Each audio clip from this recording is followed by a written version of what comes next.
Hello, good evening, good afternoon to everyone for joining us again on a discussion about bird flu and virology. And I've got Jennifer Smith, PhD, with me. I've spoken to her on a few occasions, brilliant presenter. And it's a great privilege to be able to bring in these experts who can give their viewpoints. That's what science is about. No, you don't always have to agree with them, but certainly, the exploration of the science and trying to understand it is absolutely critical at this phase of the pandemic. There is now a lot of noise about bird flu, but why don't we talk to somebody who actually did the studies around influenza and this kind of influenza pandemic many years ago? And so, without further ado, I bring in Jennifer. Jennifer, can you just introduce yourself to the audience?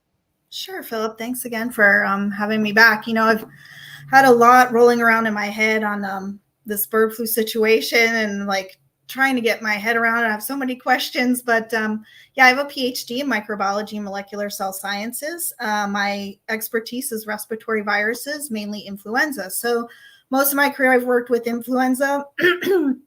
Mostly in animal models, testing pathogenicity. I've worked with everything from avian influenza viruses to human pandemic viruses in all kinds of animal models, mice, ferrets, poultry, you name a poultry or animals, bird species. I've probably done some work with that. My PhD work was in, excuse me, the ecology of influenza viruses in the live animal markets in Southeast Asia. So yeah, I've done all kinds of work with vaccine development and preclinical testing for both human avian influenza vaccines as well as for poultry avian influenza vaccines. Wow. So listen, Jennifer, I think one of the things that I'm going to have to start with, I know it's a difficult subject for you, but I think it's important to tackle it right at the front. A lot of people don't even believe that viruses are real. What do you say? I have no idea how to respond to that. It's kind of like a flat earth discussion. What do you say? Well, personally, I have been vilified and maligned as a virologist by this group of virus deniers, as well as my colleagues who are virologists. Um, first of all, I think it's a distraction. I think it's a huge distraction for what's most important. And secondly, I think it's just the opposite end of the spectrum of the mass psychosis that we experienced during the pandemic. Yeah, I think that's a pretty good answer. Yeah, see, it's almost as if because there are so many things that were flawed in the pandemic, the point is now, I think it's a reflection of the fact that public trust has fallen so low in science. They don't trust anything at all that's said by a scientist. I think at the moment, scientists are becoming the 2008 bankers. Is that about right? Well, I knew at some point they would eventually come for the virologists. I knew at some point we would be the ones thrown under the bus. Yeah, this is a real challenge. And before we go into the influenza stuff, just to touch on a few of the important topics. Now, quite recently, there has been more and more discussion about the concept of a lab leak with regards to SARS-CoV-2. It's finally being fully acknowledged that this is a real possibility. Therefore, people are starting to worry that, even what's happening with bird flu is along a similar kind of line. Any kind of thoughts on that? Um, Personally, I've never doubted that the virus came from the lab. I've managed a biosafety containment laboratory. I've worked in biosafety containment laboratories with respiratory viruses. After learning about the situation in the Wuhan Institute, I had no doubts that the virus came from the laboratory. Yeah, yeah. So this is part of what I think people are anxious about is that if there is an acknowledgement that this could happen with SARS-CoV-2, is this what the hype is around with regards to bird flu? But let's not deal with that yet. Let's just deal with some basics. Uh, it- Most people, is bird flu the same as flu, human flu? Are they different?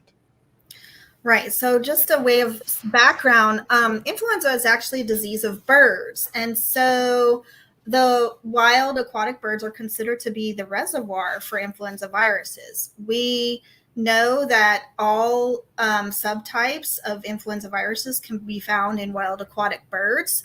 And so it's generally accepted that's where they come from. Now, stable lineages of influenza viruses have been established in mammals such as humans. So, we're all familiar with H1 and H3. Those are the stable lineages that have been established in the human population over time.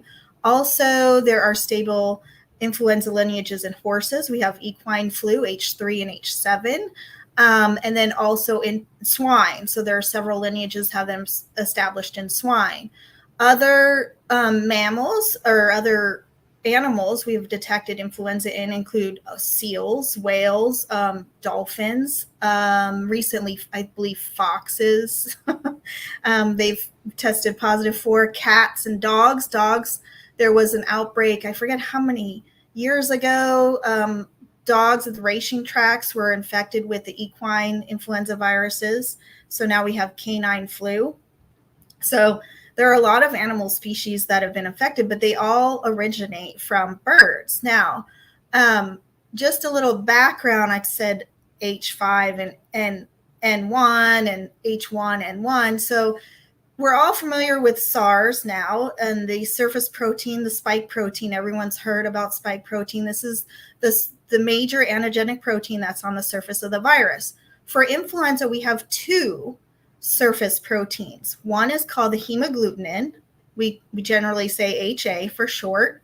And the second one is neuraminidase, or NA for short. So there are currently 18 known HA subtypes and 11 known NA subtypes for influenza. And these can be found in any combination in the wild populations. So again, when we talk about influenza virus, we generally talk about them in terms of what the HA and NA surface proteins are. And is that what differentiates which animals or mammals get infected? So do they tend to, let's say, birds get infected by birds, as you'd say, swine get infected by swine, and there isn't that much of an overlap? So interestingly, swine have an important role in the ecology of influenza because they can be infected with both avian influenza viruses as well as human influenza viruses. So because of the segmented nature of the genome for influenza, viruses can then mix in the pig, so they're considered a mixing vessel, and then new variations of virus can then be transmitted back into the human population. So that's generally how we get new variants into humans. They are along the lines of the same subtypes that we are already seen in humans, such as H1 and H3. And so when we look at what happened now, say for instance, they're finding bird flu or influenza in cows, where does that fit in? Okay, so let me just give you a little bit of background with H5N1 viruses. So, where to begin? We generally classify avian viruses by pathogenicity or pathotype. So we have low pathogenic avian influenza viruses and high pathogenic avian influenza viruses. What does this mean? Now, as I said, wild aquatic birds are generally the host reservoir for all influenza viruses. So birds such as ducks and other migratory birds generally do not fall ill or die when infected with influenza viruses. So when we classify by pathotype, what we're generally referring to is disease in domestic poultry, such as chickens. So there are certain subtypes of influenza virus that we consider highly pathogenic. What does this mean? These viruses can not only infect and cause illness in domestic poultry, but they can also cause high mortality. These are generally subtypes H5 and H7 virus. H5N1 is notorious for being pathogenic in chickens, highly pathogenic. And when I was doing testing in the laboratory, we had viruses that could kill 100% of the birds within 24 hours. So they are that lethal in domestic poultry. Now, in general, there's a species barrier, host species barrier, where avian viruses, wholly avian viruses, I should say, generally do not cross the species barrier into humans. Now, this changed in 1997. This was the first time that we actually detected transmission of a wholly avian influenza virus into the human population. So at the time, there were 18 cases of H5N1 in humans, and I believe 6 deaths at the time. So this can be quite significant in terms of if it does that leap. But as yet, there has never been any significant number of bird to human or swine to human pandemic as such. It has occurred in a few cases, but not in a major pandemic or epidemic way. Is that about right? That is actually incorrect. So in 2009, we had an H1N1 pandemic. This was actually from swine, believed to have begun in Mexico, from a swine farm in Mexico. Now, the interesting thing about these viruses that came out were they were a mix of both, or actually, I should say, it was a mix of avian, swine, and human genes for this H1N1 virus, which was very unique to to a human transmission. So generally, as I said, these viruses can mix in pigs and then be transmitted back to humans. So this was the first time we saw a triple reassortment virus transmitted to humans. And then again, it went on to become a pandemic. And so, but it was just not pathogenic. It wasn't significantly pathogenic, was it? It did not cause high mortality, so it was highly transmissible, but very low mortality. And so we then had that fear that if it could happen in 1997, and then was 2009 a similar kind of pandemic with, because that was a swine flu 2009? In terms of, Was it the same kind of mixing of different viruses and then it became a pandemic in 2009? Or was that one more of a localized epidemic that didn't actually go on to become a major pandemic? in 2009, it was declared a pandemic. Yes. It was declared a pandemic as Yes. well. So we then had 2 episodes, but again, in both situations, we never really had significant mortality in humans. So actually, let's go back to H5N1 and give you a little bit more background. So 1997 was the first time we detected wholly avian virus transmitting into the human population. Now, in 2001, there was an event that occurred in, I believe, Hong Kong. We started to see a die-off of what we call ornamental birds. So in the park, I believe it was different species of ducks. Maybe there were peacocks. They were getting infected and dying, which was very unusual because, as I said, H5N1 generally does not cause death in ducks. So with the ducks were dying, it was very concerning. So there was a switch in pathogenicity of these viruses for their host species. Now, I should also mention for the HA is very similar to the spike protein of coronavirus. What do I mean by that? They're both classified as type 1 fusion proteins. So what happens is we've probably heard about spike protein. There's the S1 portion and the S2 portion. And then this has to be cleaved to trigger fusion and entry into the cell to initiate the infection cycle. So influenza hemagglutinin behaves the same way. It has to be cleaved by a host cell protease in order to trigger fusion and entry into the cell to initiate the cell infection cycle.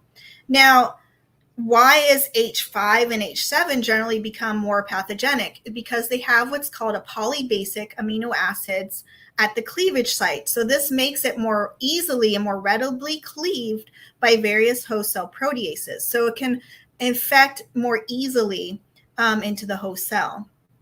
So when these viruses started infecting birds, we started testing them and we noticed a shift in my coworker and I found that there was amino acid change in the HA that correlated directly with the pathotype.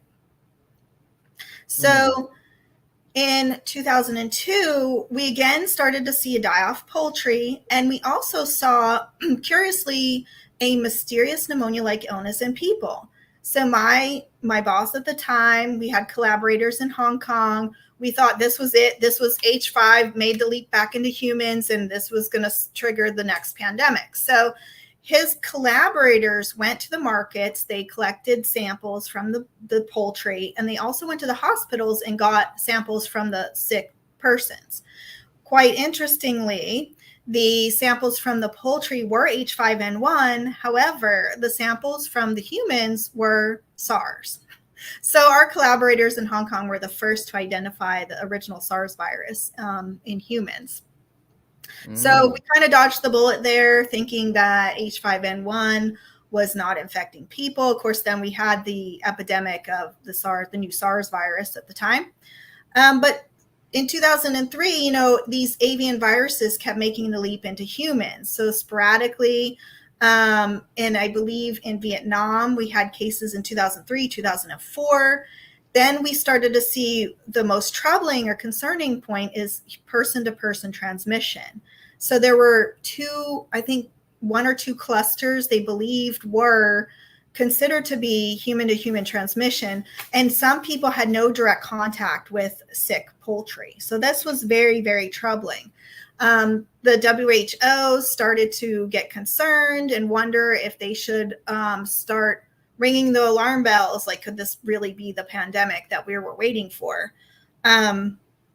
So we just kind of monitored the situation. Now, in 2005, the situation started to ramp up, so we had more and more cases, and then the virus were spreading in birds, were spreading into Europe. So people were getting very concerned, going to hospitals, trying to get tested. And these clinical laboratories, they just really don't have the capacity or the technology or actually the understanding to develop a diagnostic test to test for bird flu. So they were testing people, and there were a lot of false positives that were coming out. So this was actually increasing the hype that this could possibly be the next pandemic with avian H5N1. CDC was called in. They tested all the samples, retested all the samples, and they actually turned out to be negative. So crisis averted. So again, going back to the PCR testing, it's very important to have the right technical expertise when you're doing these diagnostic tests to make these decisions.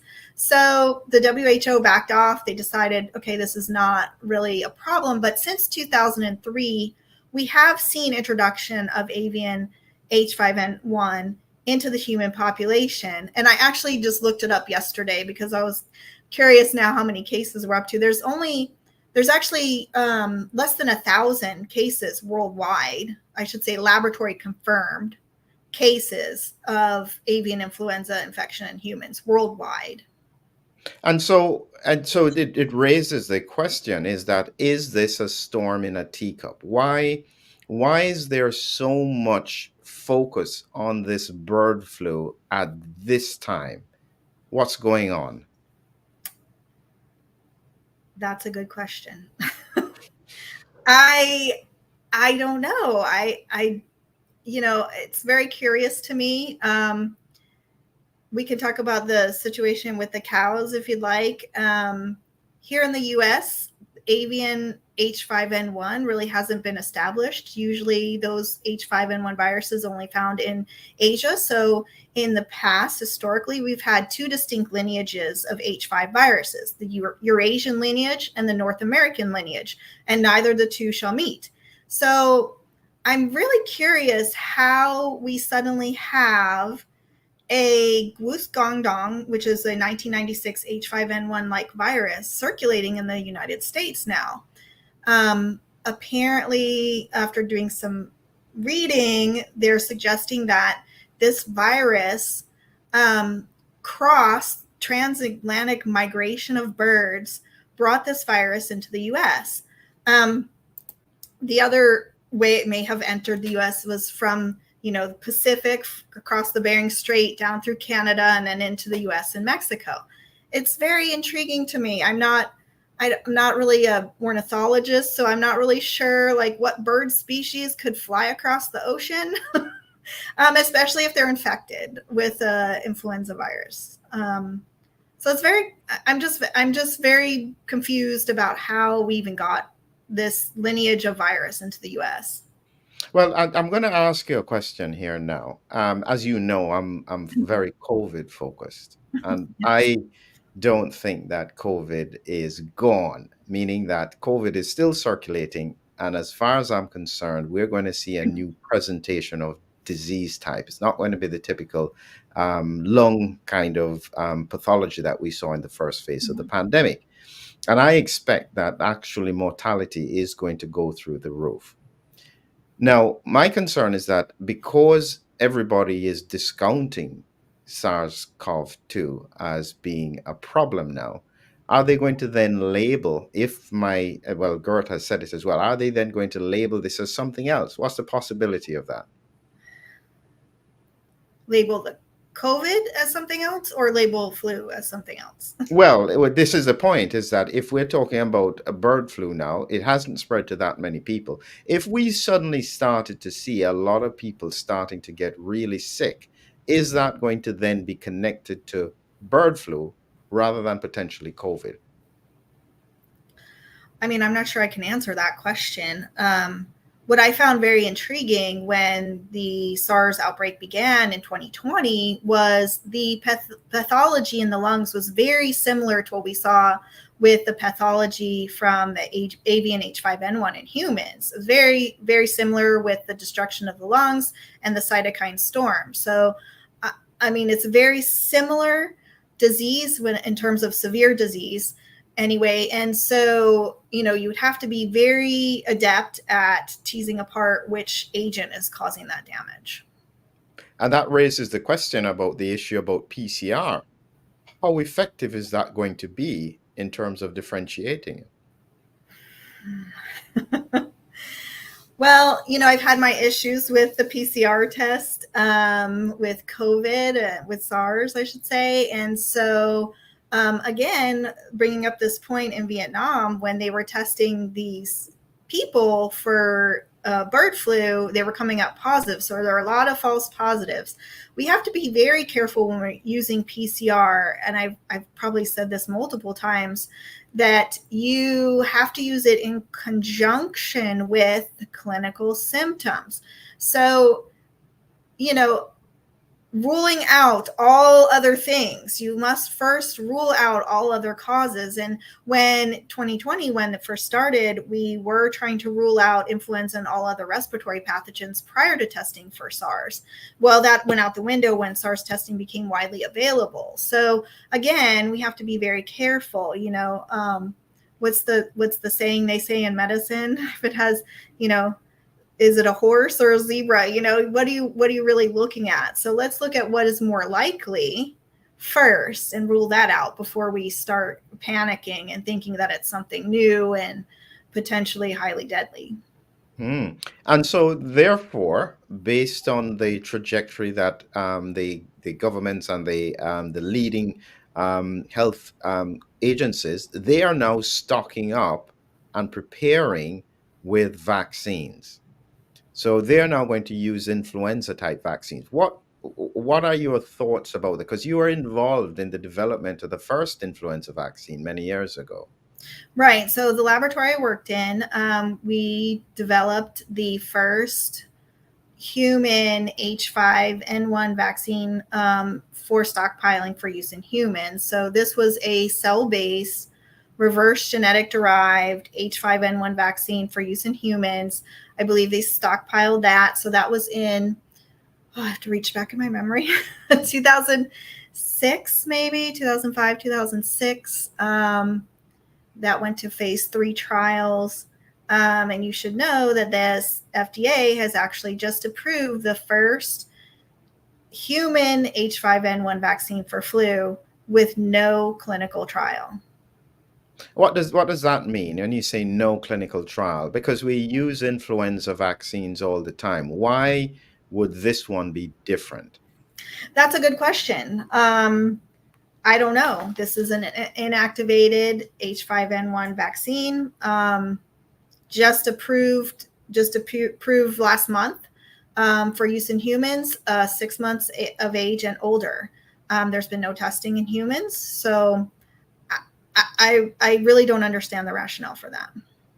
And one of the things that I think you point out is that they're using squalene as an adjuvant in this vaccine, just for the purpose of the audience, because a lot of people don't quite understand this concept of adjuvants and vaccines. Mhm. What is the purpose of the adjuvant in the vaccine?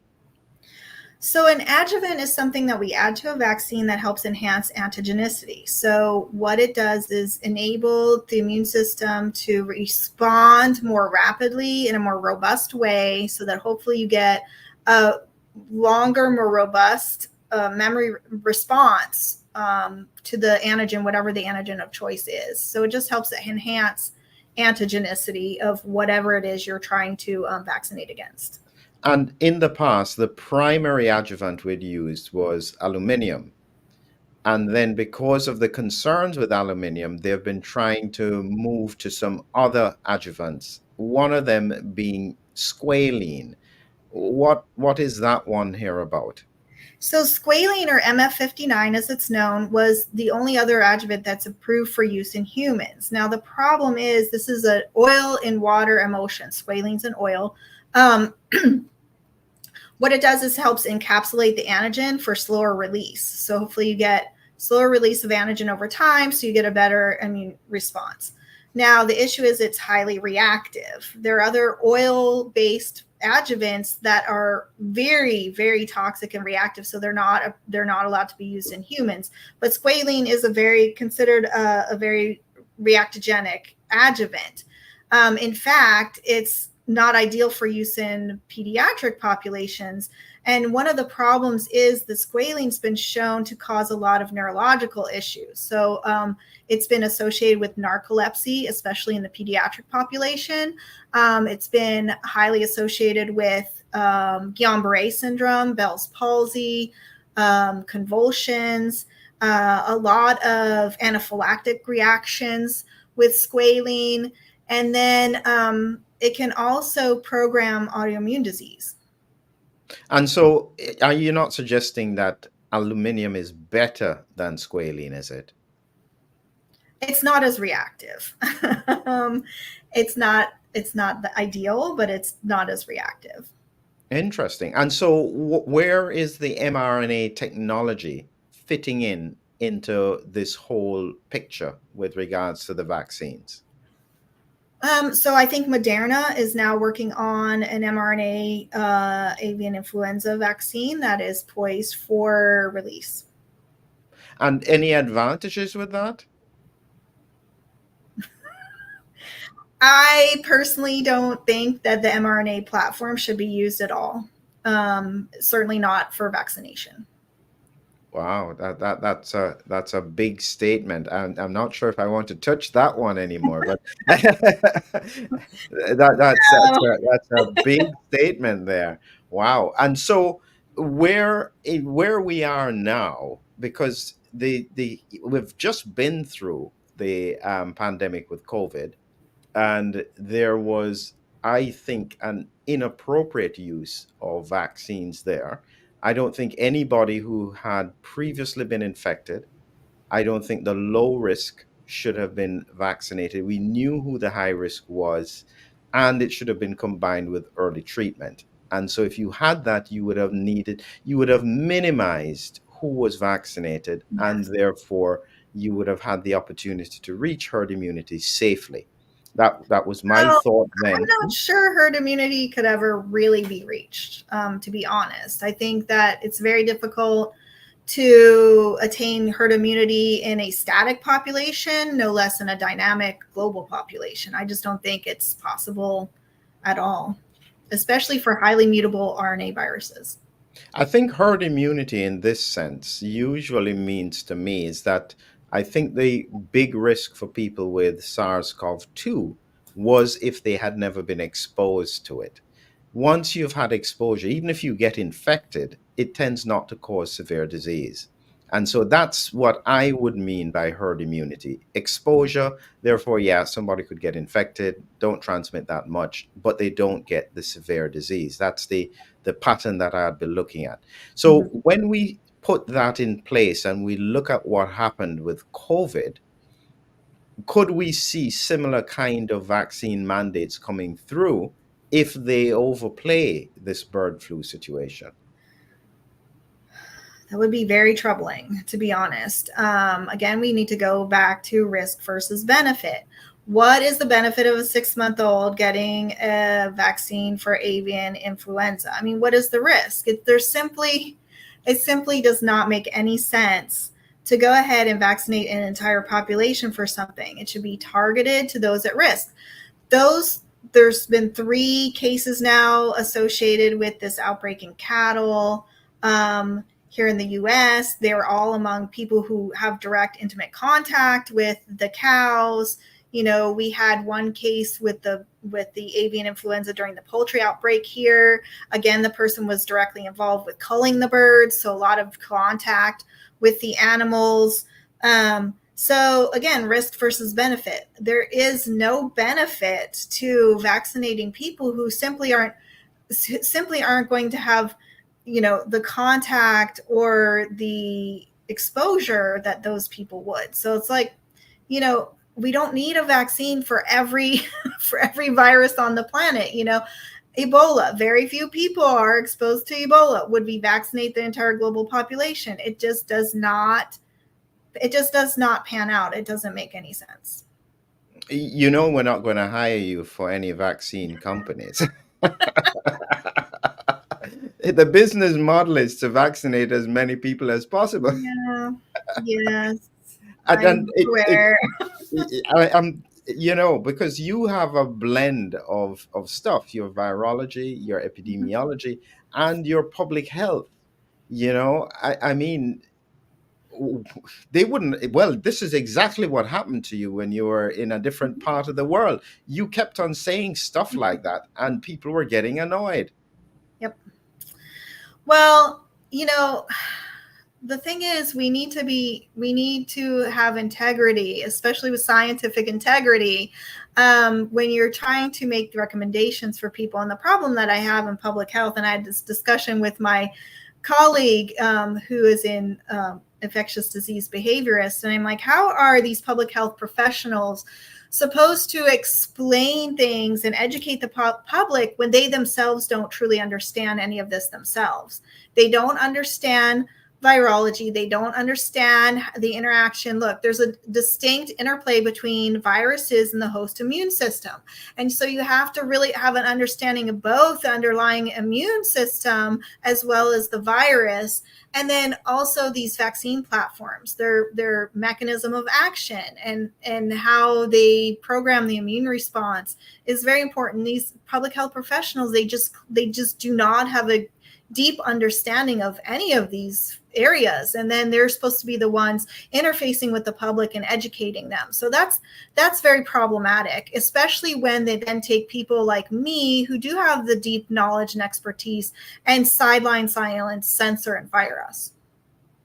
A lot of people who have just come may not have seen you before. So just to clarify to some of my audience, Jennifer is one of those people who stood up and advocated against much of what happened, and she lost her job for it, so she really stood in the gap. And so one of the big problems we have, as I said, is that the public no longer trusts the science. And so even when you are speaking, the problem is they have now lumped you with all those people who didn't understand the science and were playing the politics and the finance. How do we get out of this? Right. I mean, look, I've been maligned and vilified by both sides of the spectrum, by the people who totally bought the COVID pandemic hook, line, and sinker, and now by the virus deniers. I've really tried to be a voice of reason. Look, there's very few people who are standing in the middle of the road, and I've really tried to bridge that gap, given my knowledge and understanding of both the research side and the public health side. So, yeah, it's it's very hard being in this position. But that's the thing, when people were attacking me, the virus, I was like, did you read, did you see like what I've said? Like, have you read everything? I published a book with my story and how I came out and blew the whistle on the COVID corruption and the lies there in Hawaii. So it is very difficult. It's very difficult being in this position. Yeah, it is a real challenge, and I'm trying to think about, it's part of the reason why I think the system is so protective, in that it doesn't want any criticism because it Mhm. knows how fickle the public can be, meaning that if the public hears anything that is wrong, they are then going to just discount everything that they're told. Is Well, that part of the reason? the systems will always protect themselves. Look, you have these people in high level positions in these alphabet letter agencies who are trying to protect, they're trying to protect themselves, trying to protect their careers and their legacies. So they're going to do what is necessary to protect that. I don't have an interest. I don't work for a pharma company. I'm not being paid by anybody. I'm not being paid by anybody at all. I have I have no hidden agenda. So, these people who are in high level positions, look, we just saw testimony by Anthony Fauci's right hand man. They deleted emails. They tried to obfuscate by deleting emails, backdoor channels. They are trying to protect their position. So you really have to look at what's the motivation for a person and what they're saying. I have no hidden agenda. I have no motivate, like, no money coming from anybody, from pharma, from CDC. Nobody is paying me to say these things or not say these things. Yeah, and this is a real issue at the moment. And now, say for instance, with what has happened with the WHO pandemic treaty, I think you'd be in a good position to give some thoughts on that. I'll tell you my position. I noticed that early in the pandemic, when vaccines just came out, before we could assess everything that was going on, they vaccinated the high risk in the first world countries, and then they continued down the line rather than sharing the vaccines. And so I know that fundamentally, these countries will hoard whatever resources they have and not share them at the expense of the rest of the world. So we do need something to try and balance that out. However, I don't think the WHO has done the job of assessing origins. And if you can't do that, why would you be given more power? It's just, it needs to be done, but you need to do your first appraisal and audit as to what you did right and wrong, adjust your strategy, address that, and then get more power. But what are your thoughts? Look, WHO is a captured agency. It's well known where the funding comes from for WHO. It's unfortunate. It's very unfortunate. As somebody who's worked in the field of virology, I've always tried to follow. Look, we're a global community. We have to be aware of what's going on in other countries to be better poised to protect our own at home. So I've always followed PubMed. PubMed is free. It's a surveillance system it's basically monitored and led by volunteers. These people look at potential outbreaks, what's going on in different countries. They try to verify and get pertinent information on things. This is how actually the SARS coronavirus was first noticed, was through PubMed. Now, so I do believe we do need a global agency that can kind of do that similar task. Let's look out for the health of the global people. Now, can it be that WHO? No, it cannot anymore because, as I said, it's captured. We have too much private funding being funneled into the WHO. So this also cannot be a governance agency. It cannot overstep constitutional rights of people in different countries. Each country, each population, each culture has their own traditions, they have their own constitution, and those laws of the land need to be upheld and put first and foremost. And so we have this situation where we could potentially, as you have acknowledged, have actually a bird flu pandemic. Now, it may not necessarily have high mortality, but in the preparation for something like that, therefore, well, who would you give that responsibility to? It can't be just each individual country on their own. Well, this whole question of what constitutes a pandemic has been on my mind for several years now. What is the definition? How do we define a pandemic? What does it really mean anymore? It used to be something that is high mortality that spread to multiple countries. Um, so that definition has changed, and now the WHO is playing with that definition as well, and it's basically however they want to define it. So I'm not sure.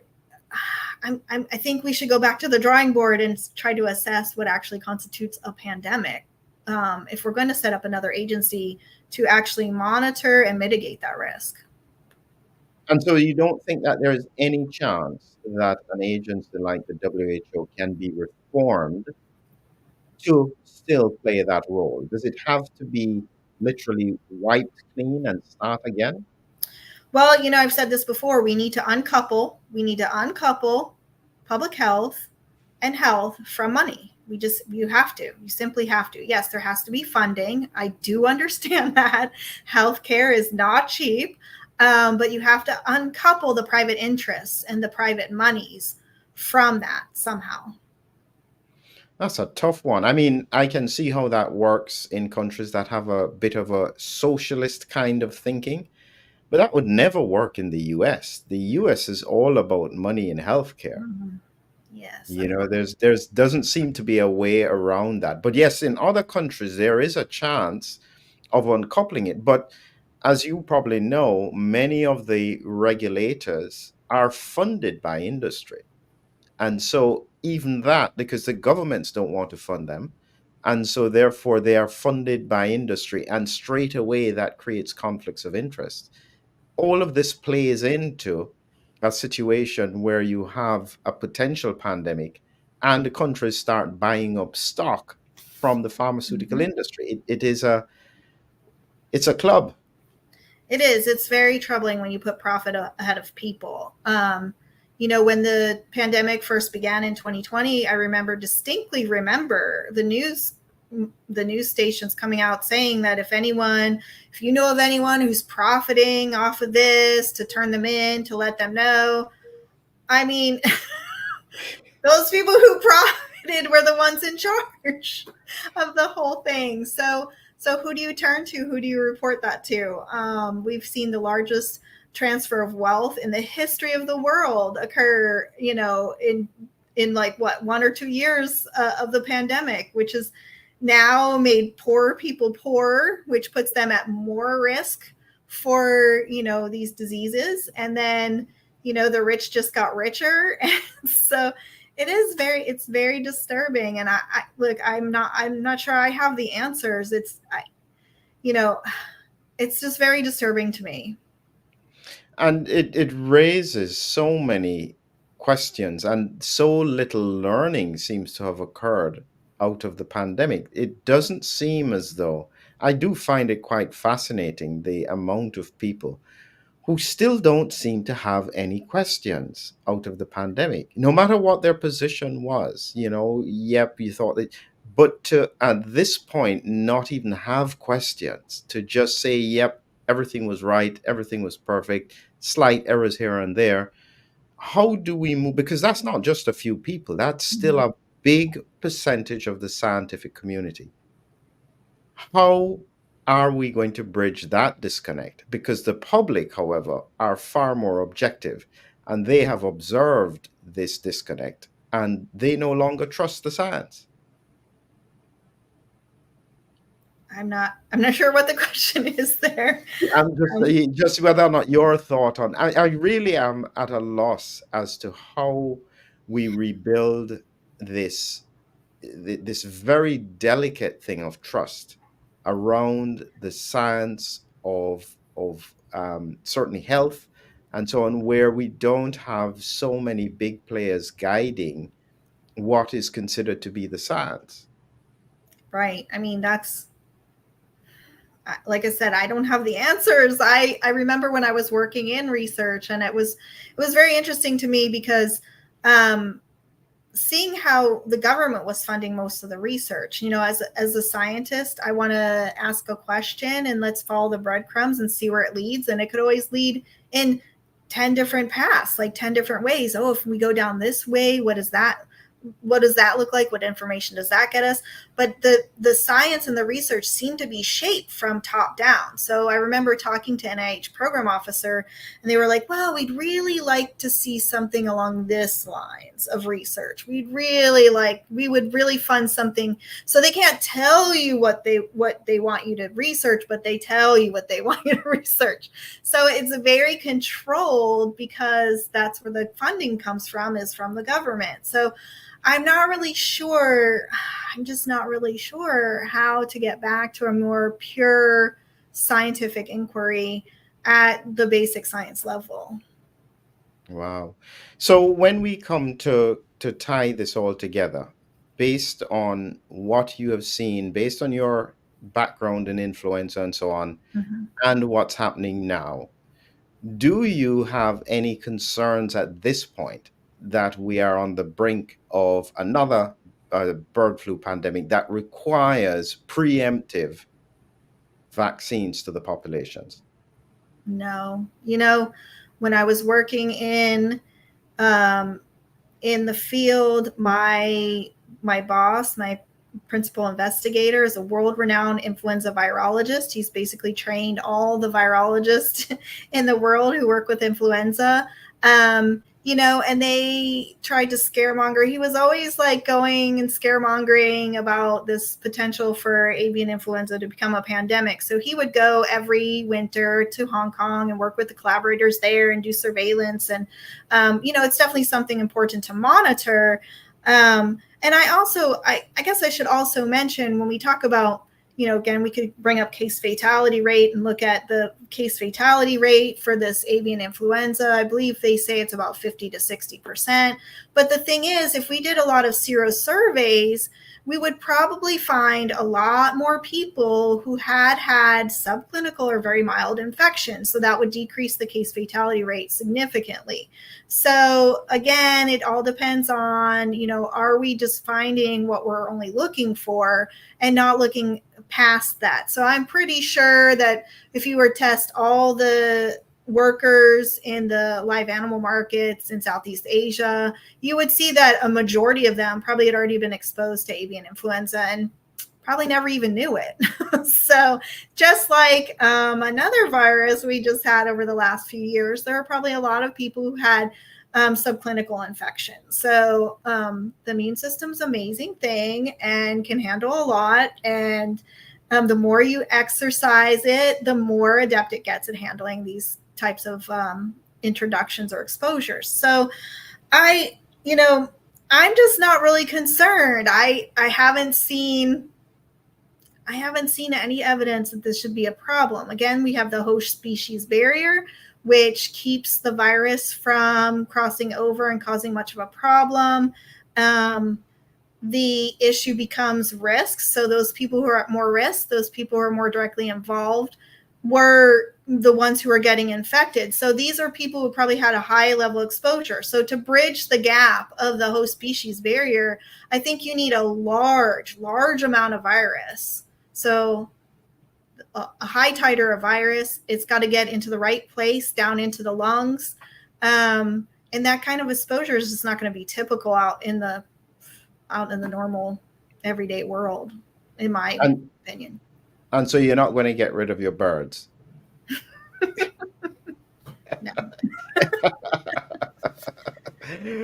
I wasn't going to say anything, but yes, I have my chickens and they are happy and healthy and in their little yard, and there's no mixture of birds. And that's what's very interesting to me about this cow situation, is like, how did avian flu get into cows? And like, why were we even testing for avian flu in cows? And like, what was the impetus for that? And like, the big question is, where was the exposure? I don't know a lot about cattle farming. I know for poultry, domestic poultry like chickens are generally raised in houses. So you have flocks, like maybe 10,000 birds in a house. So they're housed inside. There's not wild aquatic birds flying in and sharing water supplies and, fecal contamination and that sort of thing. So, like, I'm not sure if there are a lot of wild waterfowl in the same area as these cattle farms. I would suspect that there aren't large body of water near like these dairy farms. So so I'm just really intrigued as to how, where, like where, how, what, how did this even happen? I just really have a lot of questions about what's the explanation? What's the explanation for this introduction into cows? Wow. Yeah, so that is very reassuring as usual, Jennifer. It's really great to speak to somebody who has such an in-depth knowledge of an area, and really to give us a good explanation of the science around it. So as we close out, any final thoughts, which can be anywhere from the range of virology to epidemiology to public health, what would you say to the audience? First of all, viruses do exist. They do cause illness. But, as I've said, the response was not proportionate to the threat. So we have to look at let's really assess. We do a lot of risk assessment, in biosafety. So let's assess the risk. If we have risk, then let's look at mitigation measures. So, these people working with the cows, make sure you wash your hands, make sure you disinfect your equipment, make sure you disinfect. Look, I would suggest showering and changing your clothes before going home. I mean, there are very simple things that you can do to mitigate that risk. So there's no need to vaccinate the entire population for this. And there's most certainly not a need to vaccinate 6-month-old babies. Excellent. Thank you very much, Jennifer. And just before we leave, can you hold up your book? Oh, sure. Yeah. So, and Jennifer has done Pandemic in Paradise. This was when you worked in Hawaii and you took on the public health and the whole approach to the COVID pandemic. So, if anybody's interested, it's on Amazon, isn't it? Amazon is directly available from Ballast Books, which is the publisher, and also anywhere books are sold. Excellent. Wonderful. Thank you very much again, Jennifer. Just hang with me for the outro. And thank you, everyone, for joining us today. Have a great evening.